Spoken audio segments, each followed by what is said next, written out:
vamos a tratar de recordar algunas escenas clave y terminar con el capítulo 16. Y bueno, ¿por qué no oramos? Que Dios nos dé gracia para esto. Señor, gracias por ser tan bueno. Ayúdanos esta noche a poder, una vez más, Señor, venir a tu palabra y ser transformados por ella, ser confrontados y Señor, que podamos responder a tu palabra en obediencia y en amor, siguiendo a Jesús. Te lo rogamos en tu nombre. Amén. El Evangelio de Marcos abre con una declaración sobre la identidad de Jesús. El Evangelio de Marcos comienza así: principio del Evangelio de Jesucristo, Hijo de Dios. Y esta es la primera vez que se menciona algo sobre la identidad de Jesús, y es también la primera vez que vemos a Marcos, el autor de este Evangelio, diciéndote quién es Jesús. Es el Hijo de Dios, es el Mesías. Pero no volveremos a oír la voz de Marcos, sino que a través de las escenas donde vemos las palabras de Jesús y las acciones de Jesús y cómo la gente reacciona ante la persona de Jesús, veremos cómo Marcos quiere llevarnos a una conclusión sobre esa identidad de Jesús. Un ministerio, un proyecto que se llama Bible Project, tienen una manera muy bella de poder resumir libros de la Biblia. Y bueno, yo tomé mucho de ahí porque creo que hacen un trabajo asombroso y lo resumirían mejor de lo que yo podría hacerlo. Entonces voy a compartir con ustedes algunas de las escenas claves que ellos comparten. Marcos divide su evangelio en 3 secciones claras.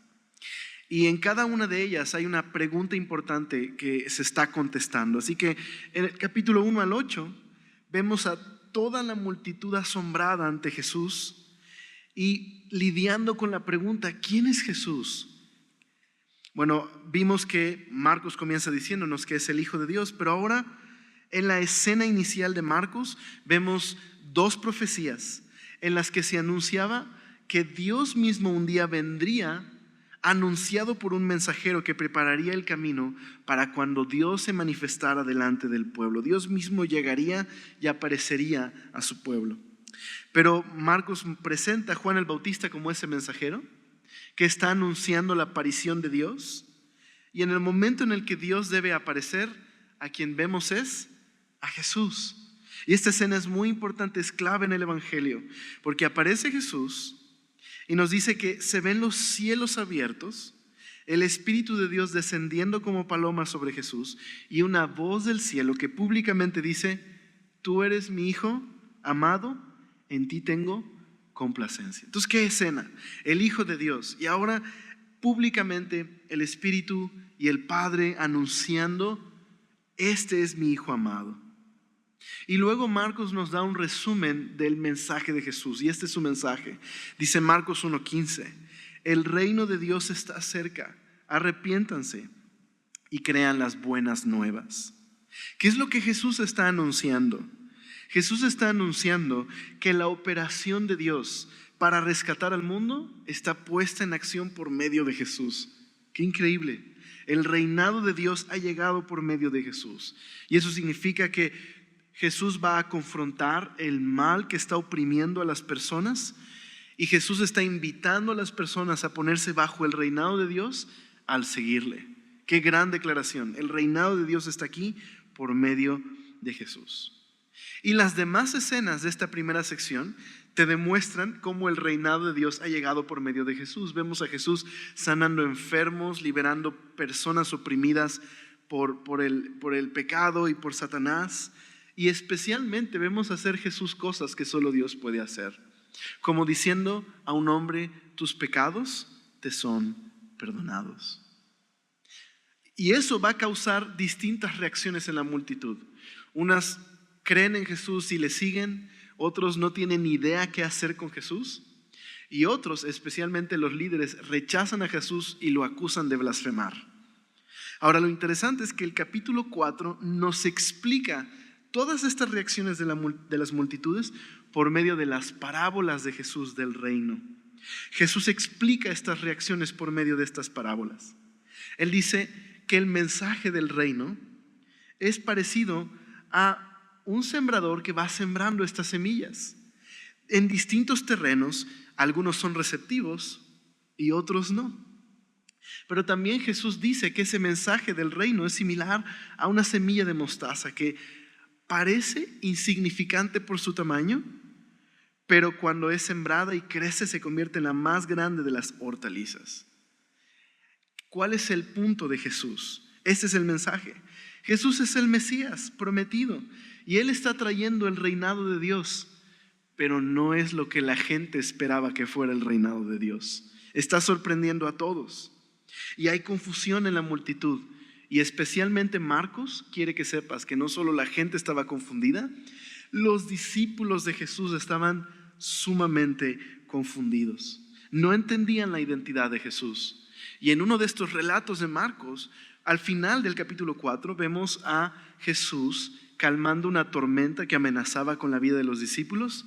Y lo único que los discípulos pudieron decir fue: ¿quién es este que hasta el viento y el mar le obedecen? No comprenden la identidad de Jesús. Bueno, llegando a la sección número 2 del Evangelio de Marcos, en el capítulo 8, vemos que ahora los discípulos están luchando con el significado de que Jesús sea el Mesías. En la primera sección la gente está confundida. ¿Quién es Jesús? No entendemos quién es.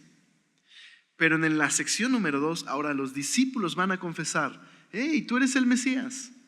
Pero no comprenden qué significa que Jesús sea el Mesías. Así que en esta segunda sección Jesús lleva a los discípulos a un lugar muy clave. Esta segunda sección va del capítulo 8, en la segunda mitad del capítulo 8, hasta el capítulo 10. Y Jesús lleva a los discípulos a este lugar donde les hace una pregunta: ¿ustedes qué opinan? ¿Qué dicen? ¿Quién soy yo? Y Pedro responde: tú eres el Cristo, tú eres el Mesías. Pero ¿qué es lo que los discípulos y la multitud y Pedro piensan sobre Jesús si es el Mesías? Lo que los discípulos tienen en mente es un general poderoso enviado por Dios de la descendencia de David, que va a derrocar a Roma y destruir a todos los enemigos de Israel y regresarle a Israel su soberanía. Pero lo que comienza la confusión en la mente de los discípulos es que Jesús, inmediatamente que ellos reconocen que es el Mesías, Jesús anuncia: voy a morir crucificado, me van a traicionar, los líderes me van a entregar en manos de hombres que me llevarán a la cruz, pero también voy a resucitar. Jesús anuncia que la forma en la que el reinado de Dios ha llegado al mundo es que Dios mismo entregará su vida en sacrificio por los demás. Los discípulos no comprenden esto. Estos los entran en un shock. No comprenden qué significa que Jesús sea el Mesías, porque los discípulos están pensando: estamos siguiendo a Jesús, el Mesías, el Rey, que va a destruir a los enemigos y va a traer el reino de Dios en el mundo. Y ellos piensan: seguir a Jesús es tener posiciones de prestigio y de honor. Pero lo que Jesús les dice es lo siguiente: si alguno quiere ser mi discípulo, que se niegue a sí mismo, lleve su cruz y me siga. Porque el que quiere salvar su vida la perderá, pero el que pierde su vida por mi causa y por el Evangelio la salvará. Jesús les dice: esta es la manera en la que viven las personas, tratando de salvar sus vidas, viviendo para ellos mismos, siendo egoístas. Pero si ustedes quieren seguirme, la manera de vivir bajo el reino de Dios es entregarse por los demás. Jesús va a repetir este anuncio de su muerte y su resurrección 2 veces más. Y va a terminar esta sección con una declaración de la misión de Jesús como el Mesías. Marcos 10:45 dice: porque ni aun el Hijo del Hombre vino para que le sirvan, sino para servir y para dar su vida en rescate por muchos. Pero los discípulos no lo comprenden, no lo entienden, responden con temor y confusión. Ahora, en medio de esta segunda sección hay una escena increíble que es un eco de la escena que vimos en la sección 1. Así como hubo un anuncio del cielo y la voz del Padre diciendo: este es mi Hijo amado. Aquí hay otra escena. Jesús toma a 3 de sus discípulos, se los lleva a un monte y se transfigura delante de ellos. Sus ropas se vuelven resplandecientes y una nube empieza a cubrirlos. Es una escena muy similar a la escena que nos narra Éxodo en el monte Sinaí. De hecho, aparecen 2 de las personas que vieron la gloria de Dios en el monte Sinaí. Aparece Elías y aparece Moisés. Jesús y su gloria resplandece, y hay una nube como aquella ocasión donde la gloria de Dios se vio en el Sinaí, y está Moisés y está Elías. ¿Qué significa esta escena? Bueno, esta escena apunta a una verdad, una declaración: que Cristo es la encarnación física de la gloria misma de Dios, es la manifestación visible del Dios glorioso. Pero aún más, que en Cristo el glorioso Dios de Israel sufrirá por el pecado de su pueblo y del mundo. La manera en la que Jesús llegó a ser rey por medio de su muerte en la cruz.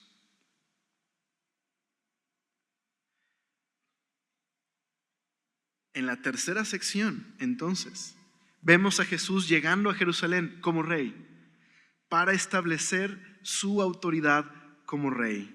Lo vemos enseñando toda una semana, debatiendo su autoridad, condenando la hipocresía de los líderes. Y esto va a provocar que los líderes conspiren contra Jesús y que lo quieran llevar a la muerte. En esa misma semana que Jesús entra como rey, anuncia la destrucción del templo y que los discípulos van a ser perseguidos por causa de Jesús.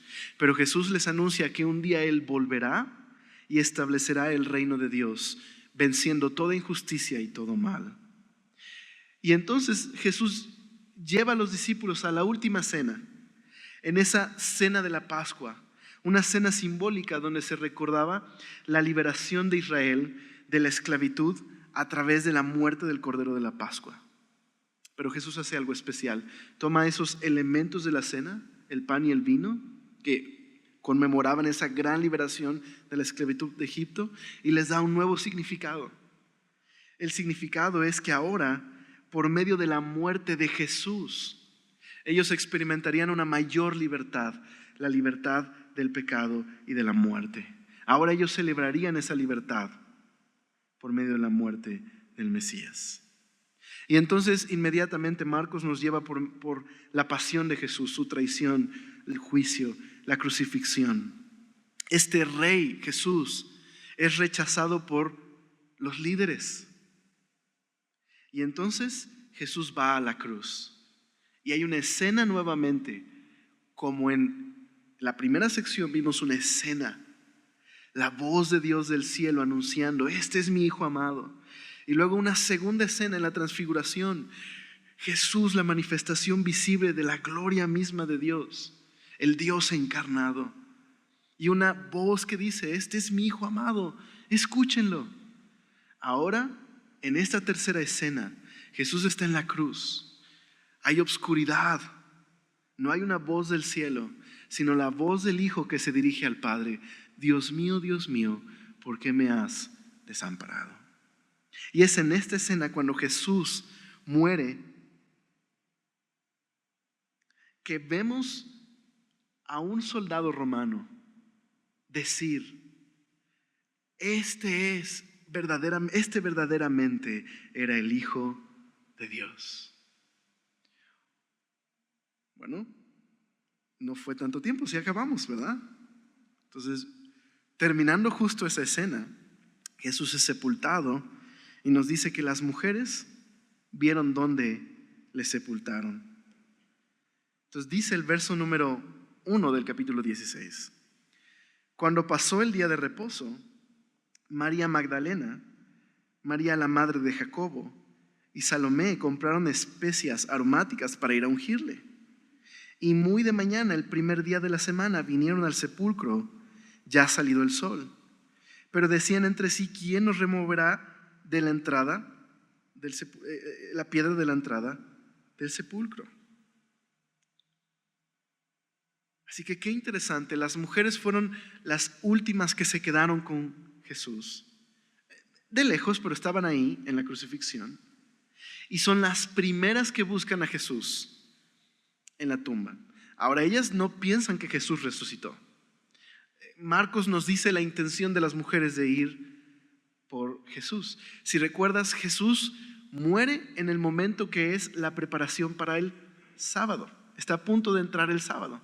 Así que José de Arimatea pide el cuerpo y rápidamente lo sepulta porque viene el sábado. Así que las mujeres van el domingo, ya pasado el sábado, el día de reposo judío, y van a terminar la labor que no se pudo hacer precisamente por la premura del tiempo. Van a terminar de ungir el cuerpo de Jesús. Ahora, mientras ellas estaban preocupadas por darle esa sepultura a Jesús, nunca pensaron en quién les iba a quitar la piedra. Así que cuando van en el camino llevando las especias, piensan, ok, ¿qué vamos a hacer? ¿Quién va a quitar la piedra? No pensamos en eso. Eso es lo que ellas están pensando. No piensan que Jesús resucitó. Simplemente quieren ir a ungir su cuerpo. Pero dice el verso 4: pero cuando miraron, vieron removida la piedra, que era muy grande. Entonces ellas están yendo al sepulcro. Aquí está el problema, hay una piedra. ¿Cómo la vamos a quitar para terminar de ungir a Jesús? Pero cuando llegan se dan cuenta que la piedra está removida. Y dice el 5: y cuando entraron en el sepulcro, vieron a un joven sentado al lado derecho, cubierto de una larga ropa blanca, y se espantaron. Mas él les dijo: no os asustéis, ¿buscáis a Jesús Nazareno, el que fue crucificado? Ha resucitado, no está aquí. Mirad el lugar en donde le pusieron. Qué escena, ¿verdad? Dice: y ellas se fueron huyendo, dice el 7, pero id y decid a sus discípulos y a Pedro que él va delante de vosotros a Galilea, allí le veréis como os dijo. Así que qué interesante que el relato nos ponga a las mujeres como las que fueron los primeros testigos de Jesús. Y esto es muy importante.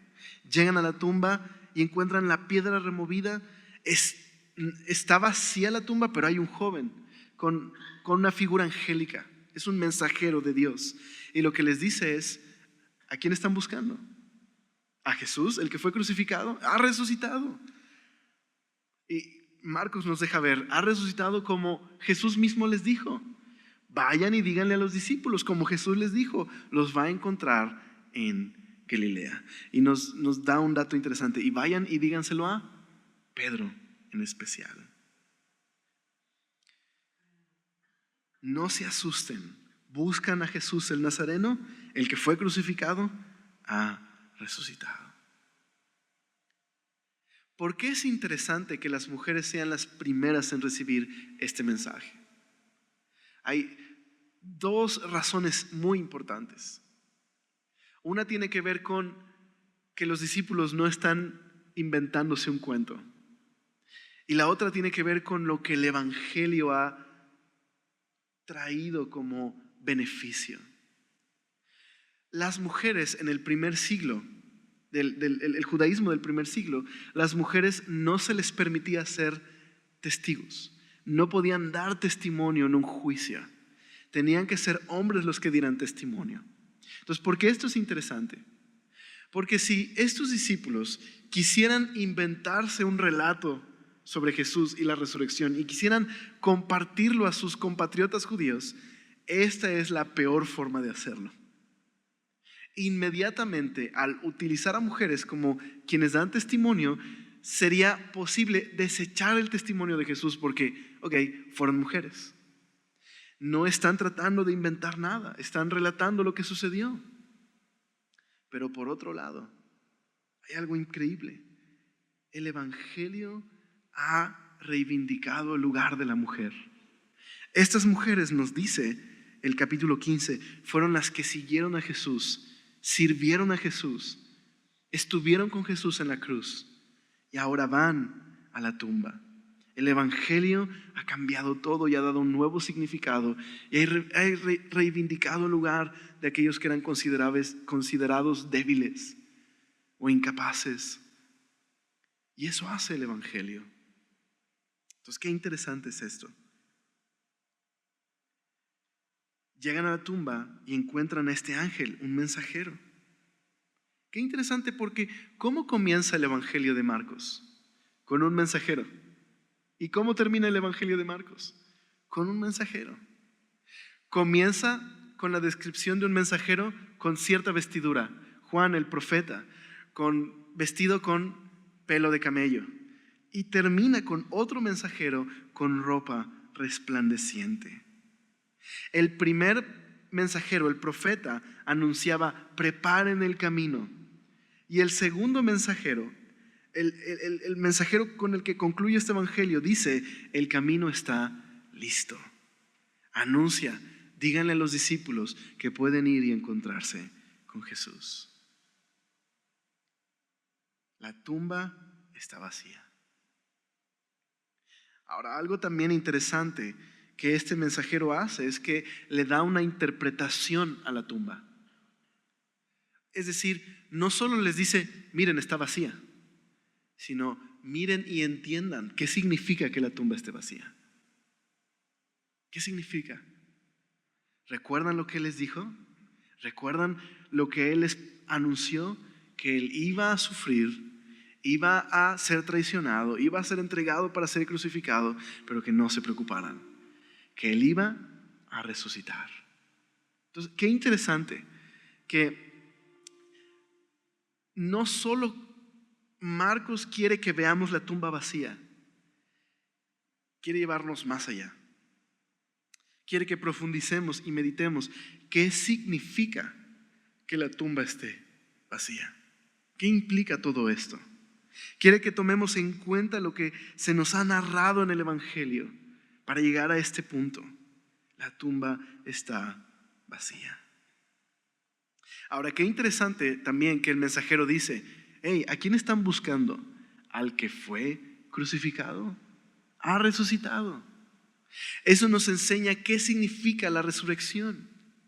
¿Cómo murió Jesús? Crucificado. ¿Y quiénes morían crucificados? Regularmente, criminales. Si recuerdas, veíamos la semana pasada que cuando alguien era crucificado, los romanos ponían un título en su cabeza sobre el crimen que había cometido y que había llevado a ese hombre a la cruz. Resulta que el título que tiene Jesús en su cabeza es Rey de los Judíos. Fue llevado a la cruz por su identidad, por quien se afirmó que era. Así que la resurrección es una vindicación de Jesús. Jesús es Rey. Murió crucificado. Se burlaron de él e incluso se burlaron de su reinado. ¿Recuerdas? Le decían: profetiza, ¿quién te va a golpear? Le pusieron un manto púrpura, le dieron un cetro, le pusieron una corona de espinas. ¡Ey, salve, Rey de los Judíos! En la cruz decían: a otro salvó y él mismo no se puede salvar. Que descienda de la cruz para que creamos. La resurrección vindica a Jesús. Dios ha vindicado a Jesús, que Él afirmó por medio de sus acciones y palabras que es Rey. Entonces, ¿te das cuenta lo que significa que Él haya resucitado? Entonces, básicamente le está diciendo este ángel a las mujeres: vayan y anuncien que Dios ha vindicado a Jesús, que Él ha resucitado y que Él es Rey. Vayan y anúncielo a los discípulos, en especial a Pedro. Y no solamente tienen que anunciar que Él es Rey, tienen que anunciar que hay restauración y un nuevo comienzo por medio de Jesús. ¿Por qué el Marcos en especial quiere señalar? Díganselo a los discípulos y a Pedro. ¿Recuerdas qué pasó con Pedro la última vez que lo vimos? Él había afirmado: yo no sé si todos te van a abandonar, Jesús, yo no te voy a abandonar. Trató de defender a Jesús por medio de cortarle la oreja a uno de los sirvientes del templo, del sumo sacerdote. Pero cuando una muchachita le dijo: tú hablas como ellos, tienes acento como el de ellos, se me hace que tú eres seguidor de Jesús, sucumbió, no pudo, se desmoronó. ¿Por qué necesitamos saber que Jesús le dice: ve y díselo a Pedro? Porque la resurrección también incluye la restauración de los discípulos ante su fracaso, ante el abandono, ante la negación de Pedro. La resurrección es una restauración para ellos. En Jesús hay un nuevo comienzo. Ahí donde ellos fracasaron, Él no fracasó. Ahí donde ellos no pudieron, Jesús ha vencido. Así que la resurrección anuncia que Dios ha vindicado a Jesús, que Él es Rey, pero anuncia que en Él hay un nuevo comienzo, que en Él hay restauración. Y también tienen que estas mujeres decir: vayan con los discípulos y con Pedro y díganles que Él se les adelantó a Galilea. Y esto es interesante, porque no solo significa que Él ya está ahí y cuando lleguen lo van a encontrar ahí, que es evidente que eso va a suceder. Significa Jesús ha tomado su lugar como el buen pastor que ha dado su vida por las ovejas y ha resucitado y va a seguir guiando a sus ovejas. Jesús es el Rey, pero también es el pastor que guiará a los suyos, a quienes le siguen. Él va delante de ustedes a Galilea. Él va a seguirles. Así que la resurrección significa que Jesús es quien dirige a la iglesia. Él es el buen pastor que nos guía. Jesús va a abrir los ojos de los discípulos, va a abrir sus oídos, van a reunirse con Jesús en Galilea. ¿Recuerdas dónde les llamó precisamente? En Galilea. Fue ahí donde les dijo: síganme, ahora van ustedes a ser pescadores de hombres. Y aunque fallaron y fracasaron, ahora Jesús va para restaurarles, para nuevamente decirles que es momento de seguirle, para continuar con el discipulado. Jesús ha abierto el camino a Dios de perdón y salvación. Jesús va a Galilea para anunciar que hay un nuevo pueblo que se está formando, un nuevo pueblo que toma su cruz y le sigue, que vive bajo el reinado de Dios al seguir a Jesús. Pero el versículo 8 dice: y ellas se fueron huyendo del sepulcro porque les había tomado temblor y espanto, ni decían nada a nadie porque tenían miedo. Ahora, quizás tu Biblia lo tiene y quizás no tiene lo siguiente. El versículo 9 al 20, quizás en tu Biblia aparece en itálicas. ¿Aparece así en tu Biblia? ¿O hay un comentario, un asterisco, y abajo en tu Biblia hay un comentario al respecto del versículo 9 al 20? Verás, el día de hoy, por medio de los estudios que se le hacen a los manuscritos de la Biblia, se ha determinado que el final de Marcos, el final más apegado al original, termina en el 8. Es decir, el Evangelio de Marcos termina en: no dijeron nada a nadie porque tenían miedo. Y el versículo 9 al versículo 20 fue añadido tiempo después, por razones que ahorita voy a explicar. Digamos que hay 3 versiones finales de Marcos. Hay una versión corta, termina en el 8. Hay una versión intermedia y una versión larga. Y algunos han tratado de resolver el misterio de por qué hay distintos finales para Marcos. Algunos dicen Bueno, quizás ese final se perdió, ¿no? Marcos terminó de escribirlo y de alguna manera se rompió parte del pergamino o del papiro y se perdió el final, lo cual es muy poco probable. Otros dicen, Marcos nunca lo terminó de escribir y se lo encomendó a sus discípulos, quienes terminaron de escribir, y eso sería la razón por la que cambia tanto la gramática y el estilo del vocabulario de Marcos. Pero en los mejores y más antiguos manuscritos no aparece el final ni intermedio ni largo, sino termina en el 8. Los padres de la iglesia, los primeros padres de la iglesia, no mencionan el final largo e intermedio de Marcos. A partir del versículo 9 hay un cambio abrupto en el vocabulario y en la gramática. Así que lo más probable es que Marcos termine en el en el versículo 8. Ahora, ¿por qué razón tenemos un versículo 9 al 20? Bueno, lo más probable es que algún escriba percibió que es extraño que acabe en el versículo 8. ¿Estás de acuerdo? Que termine en: estas mujeres tenían mucho miedo y no dijeron nada a nadie. Y ahí termina. Entonces, lo más probable es que al sentir, a percibir, esto termina extraño. ¿Por qué no viene lo que viene en los demás evangelios? Entonces, lo que este escriba hizo fue tomar partes de los demás finales, ¿no? Tomó de Hechos, tomó de Lucas, tomó de Mateo y, digámoslo así, trató de completar como aparece en los demás evangelios. Entonces, aun cuando tenemos versículos añadidos, ninguno de estos versículos, digamos, narra algo fuera del contexto bíblico. Todos estos versículos los puedes encontrar en los demás finales, en Marcos, en Mateo, en Lucas y en partes de Hechos. ¿Okay? Ahora, lo interesante aquí es, ¿qué pasaría si no tenemos del 9 al 20? ¿Se pierde la narración de la resurrección? ¿No? De hecho, la resurrección está narrada en los primeros versículos, del 1 al 8. Los demás evangelios, como Mateo y Lucas, contienen la gran comisión. Entonces no estamos perdiendo algo.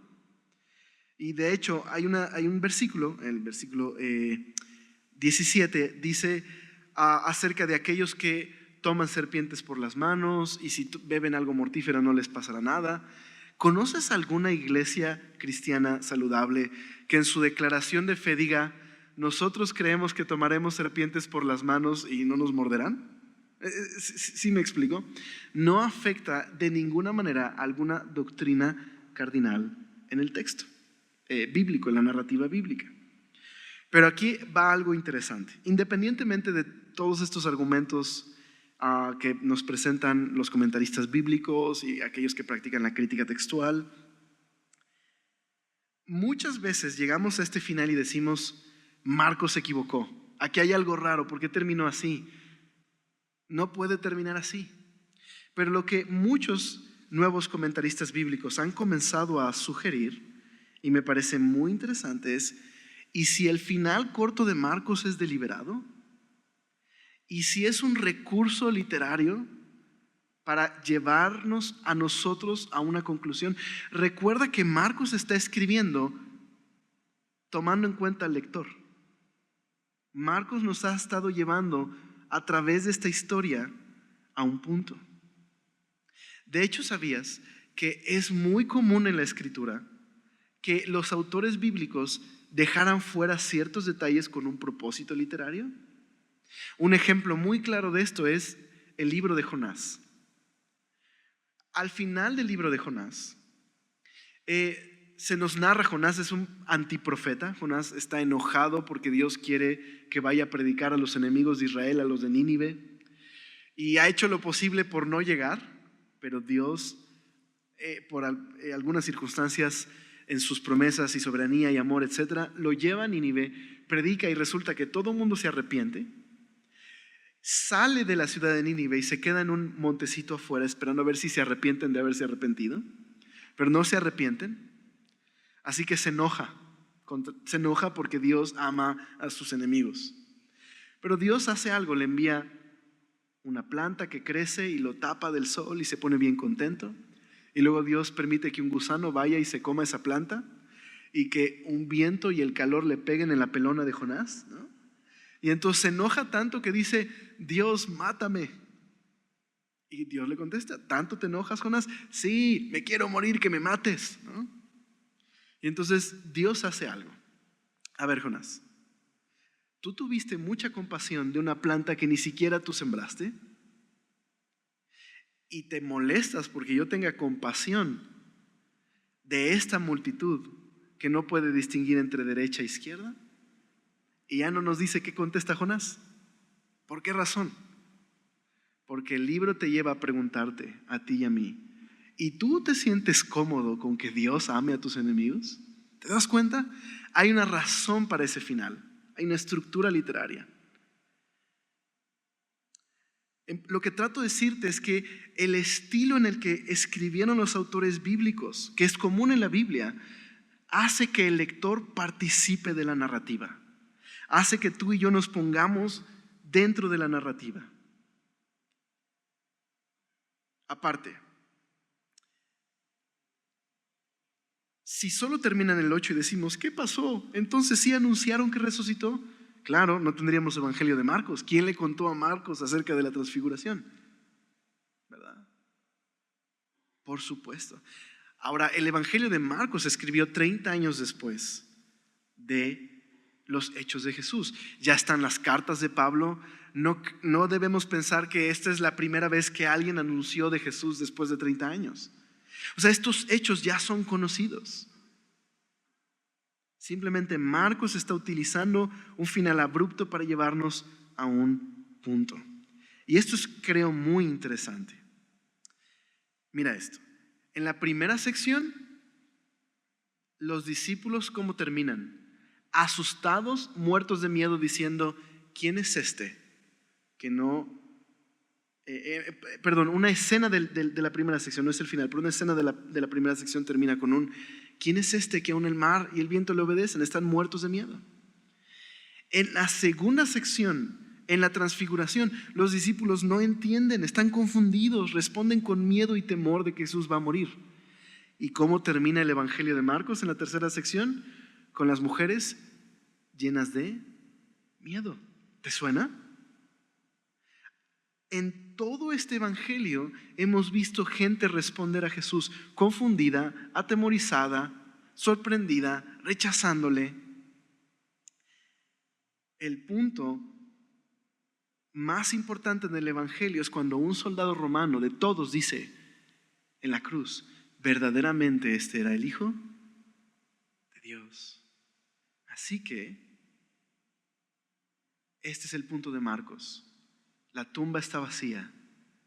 ¿Qué harás tú? ¿Qué haré yo? Marcos quiere llevarnos al punto de que tú y yo podamos meditar. ¿Vamos a rechazarle como los líderes y llamarle blasfemo?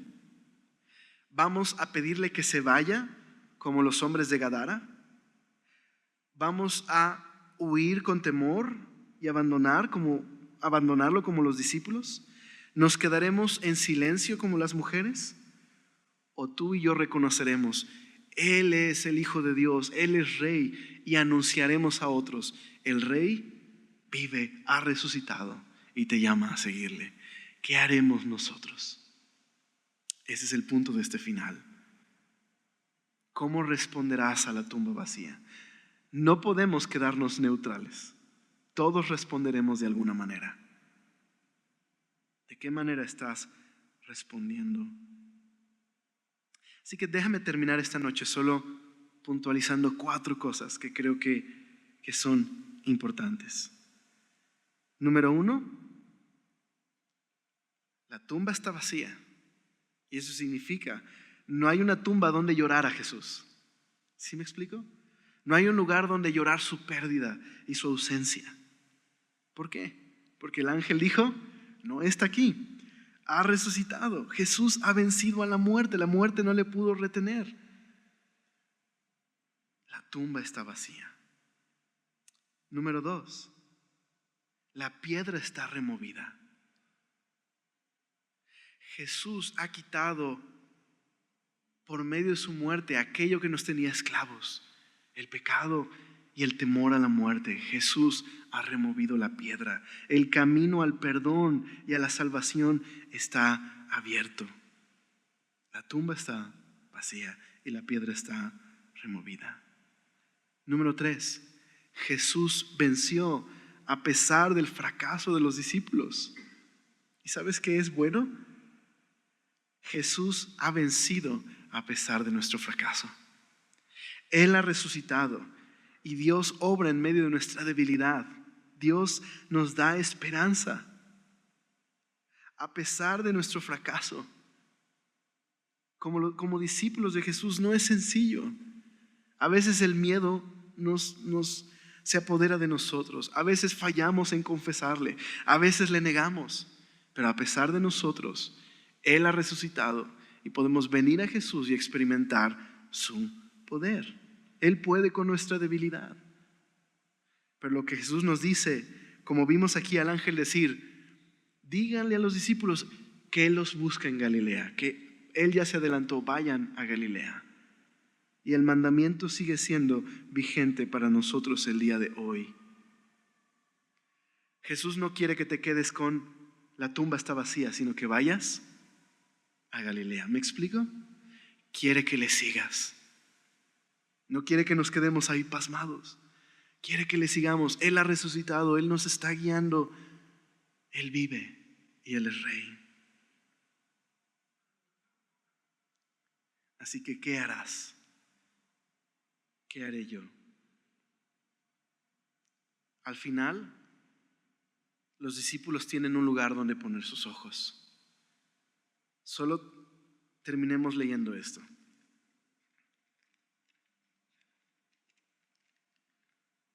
En Marcos capítulo 13,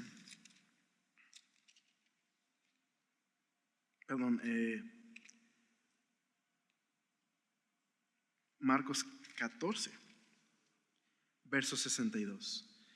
Cuando el sumo sacerdote le preguntó a Jesús, ¿eres tú el Hijo de Dios? ¿Eres tú el Mesías? Respondió Jesús en el 62, yo soy. Y veréis al Hijo del Hombre sentado a la diestra del poder de Dios y viniendo en las nubes del cielo. El reinado de Dios ha llegado por medio de Jesús. Y Dios ha vindicado a Jesús como Rey, quien se entregó en sacrificio para salvarnos.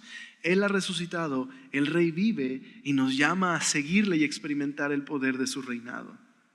Pero vivimos en un tiempo en donde, aunque Él es Rey, no todos han reconocido su reinado. Pero mientras le seguimos, esta es nuestra esperanza.